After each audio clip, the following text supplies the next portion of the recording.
All right. Well, looks like we're recording. So thanks for taking a look at our first stream here. Just want to double check that we're online.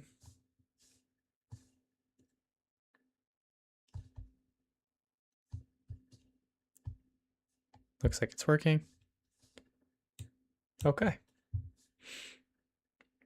Well, this series of streams or videos I'm hoping to make is going to be working through this open content book, which is aimed at beginning to enter intermediate level of adults who are learning to speak English. So I was really fortunate to find this textbook, which is open source. So I'm confident, hopefully, that it'll be okay to work through and share online. And if anyone has questions, then you can just ask me as we go through.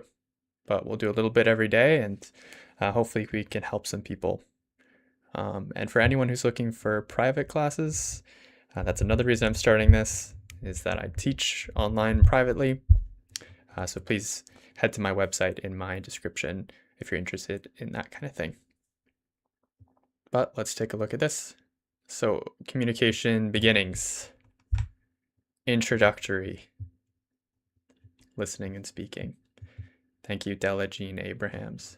I appreciate you. All right. So we do have some audio portions too, but we'll just go slowly to start. Gotta go all the way down.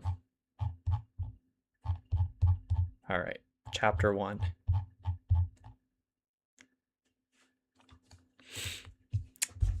Learning English at a university. In this chapter, you will learn about tips and strategies for learning English in a university setting, tips and strategies for improving listening and speaking skills in English, how to identify syllables in English words. Learning a language is a lot like running a race.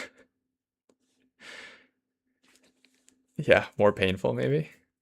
There's a lot of warm-up and a lot of practice before you can do well. However, if you try hard, you can win. Okay. Read the sentences above. We've done that. How is learning a language similar to running a race? What are some similarities between the two activities? What are some differences? Well, for me, I've been through this experience. I live in Japan, and I'm learning Japanese every day. Some days are more fun than other days. Similarities to running a race? I think if you just keep going, you'll get there eventually. And it never really gets easier. Even when you're making progress, it's hard at the beginning, and it's hard in the middle, and it's hard at the end. The difference is that learning a language doesn't make your feet hurt or ruin your shoes. All right. When a person runs a race, do they need to warm up their muscles before they start? Is learning a new language similar? How can you warm up before speaking in a second language? When I was teaching in Vancouver, a lot of the warm-ups that we did were playing games or just talking about your day. And that kind of low pressure speaking practice with friends was really helpful, I thought. Especially just low pressure practice of any kind is the most helpful.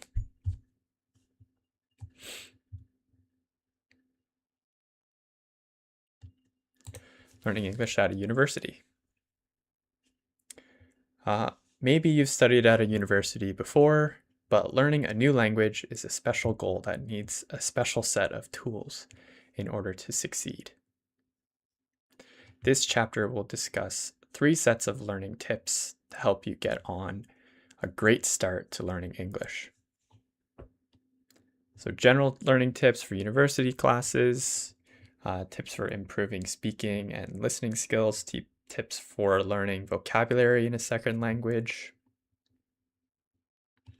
So let's read some of these tips together. Speak only English as much as possible. Yeah. If you move to a new country to practice English, you should take advantage of that, right?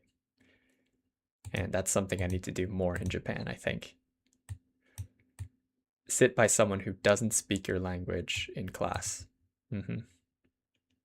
Ask a lot of questions when you don't understand. Before you translate a word in your dictionary to your language, try to understand the word from its context. Yeah, I agree. When the teacher asks a question, raise your hand to answer. Don't be afraid to try. That's the number one thing. Don't be afraid, don't be afraid, don't be afraid. It can be embarrassing and it's really hard at the beginning, but you have to try. Be brave and speak. Don't be shy to try your English skills. Exactly. And then outside of class, conversation partners and tutors. Of course, I'm biased. Use resources available to you at your school. Visit your teacher's office hours for questions and practice. Go to parties and events on campus with English speakers. Go to community events where English is spoken. Listen to news, radio, TV in English. Review old vocabulary words. And yeah, basically just try and listen as much as possible, right?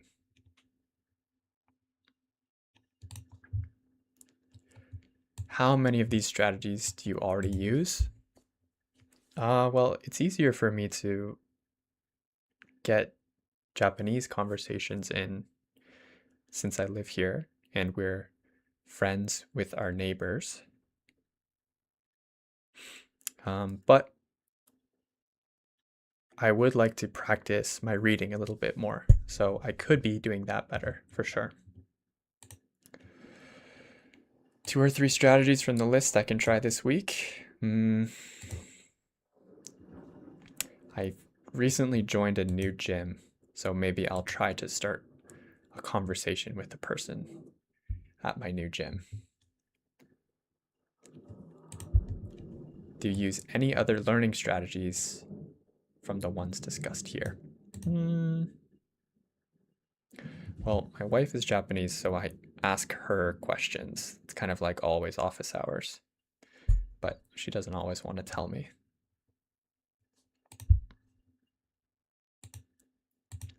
Okay. Speaking and listening, so we've been over this.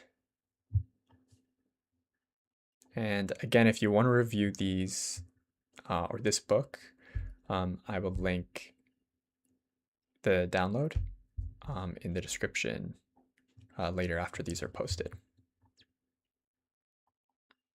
All right.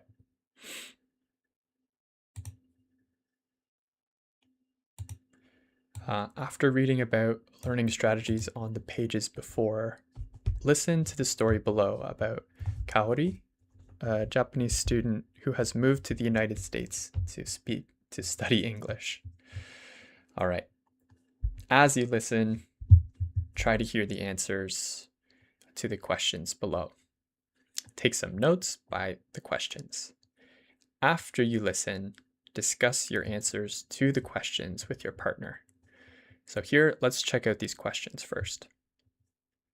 Why does Kaori feel shy to speak in her English class? Why isn't Kaori's English improving? And what can she do to change her feelings? Let's take a look.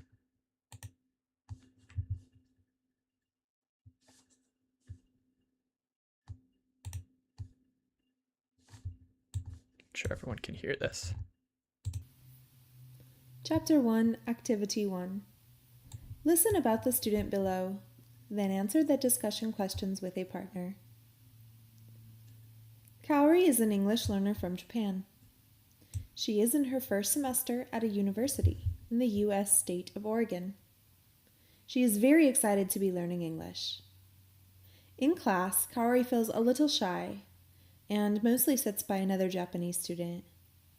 Together, they translate words and talk in Japanese during the break. Sometimes her teacher calls her name to answer questions, but otherwise, Kaori doesn't raise her hand or speak much during class. She is afraid of making a mistake when she speaks. On the weekends, Kaori chats with her family in Japan and watches movies in Japanese on the computer. Kaori has been in the United States for 2 months now, but she doesn't feel like her speaking and listening skills are improving. She is disappointed. All right. So why does Kaori feel shy to speak in her English class? If you have your own answer, you can pause the video here.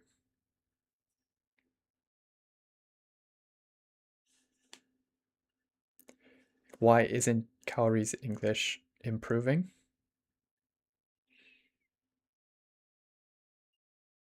If we think about our tips from above, I think the answer becomes clear. You can also pause here and give your own speaking answer. And what can she do to change her feelings?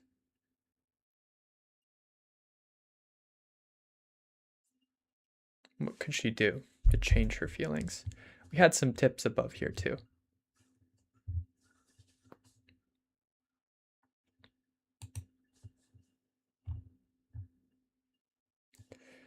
Do you understand how Kaori feels?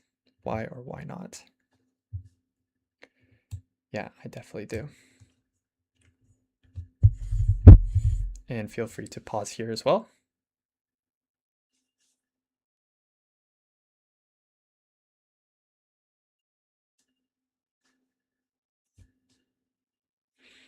Okay. Now we'll do one more story about Kaori. Has she changed anything about her learning habits? Is she feeling more successful? Listen and answer the questions below. So what are 2 changes Kaori made at school? Why does she feel better now? And what is the main idea of these 2 stories?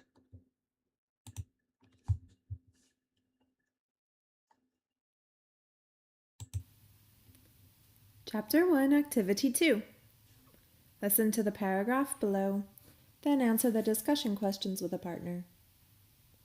Kaori, an English student from Japan, went to talk with her teacher about her listening and speaking skills. She told her teacher that she didn't feel like she was improving, and that she was having a hard time with her English studies. Her teacher gave her some ideas, and Kaori tried some of them that week. Instead of sitting by the other Japanese student in her class, Kaori sat by Mohammed, a student from Kuwait. They spoke in English the whole class, and agreed to be study partners outside of class as well. Kaori also started going to the conversation partners and practiced her English outside of class. In class, Kaori tried raising her hand when the teacher asked questions. Suddenly, Kaori felt like her English was really improving. The changes that she made helped her learn English more quickly and easily.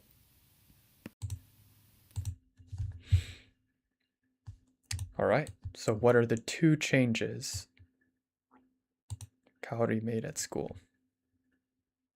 can pause here.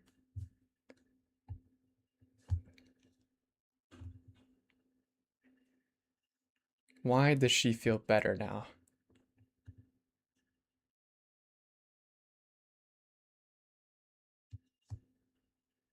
What is the main idea of these two stories?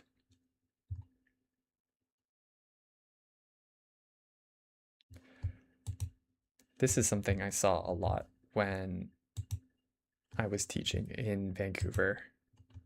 A lot of students who had this exact experience where it was a lot scarier to try speaking with the other international students. And it's a lot more comfortable to speak only with the students from your own country. But the ones who were more brave and were willing to feel a little embarrassed sometimes were the ones who improved so much more quickly. So it really does make a huge difference.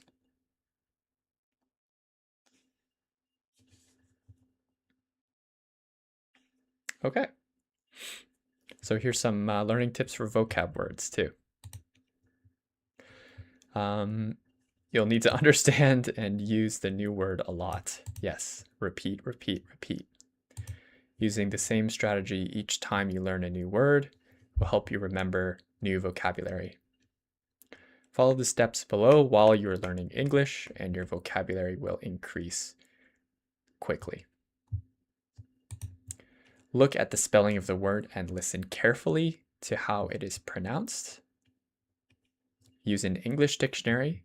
Find the meaning of the new word and the part of speech. Is it a noun? Is it a verb? Study how the word is used in context, inside of a sentence or a paragraph. Yeah, the most important. Quiz yourself and use flashcards often. Yes. So using flashcards is usually the first thing I recommend for people who feel frustrated by their lack of vocabulary. In my personal experience, it has increased my overall ability more quickly than anything else.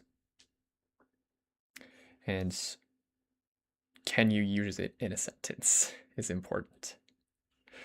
Review and recycle the new word until you can easily remember it. So if anyone knows Anki, the flashcard app, they have downloadable decks that do a really good job of helping to review flashcards. Everything is sorted and organized very nicely. Okay. Vocabulary. So we'll go through some of these together, I think, for next part.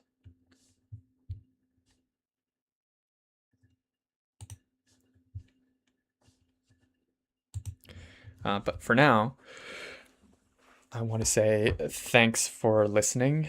And it's my first time recording one of these, so I'm going to review it and hopefully make some changes that will help improve the quality a little bit. But bear with me and stick around, and we'll continue working through this whole book. If you have any suggestions or questions about things you'd really, really like to learn, then please leave a comment or send me a message on my website, and I would be happy to review it. Any kind of enthusiasm would be very well received. So thanks for taking the time to watch today, and good luck with your studies. All right, how do I turn this off?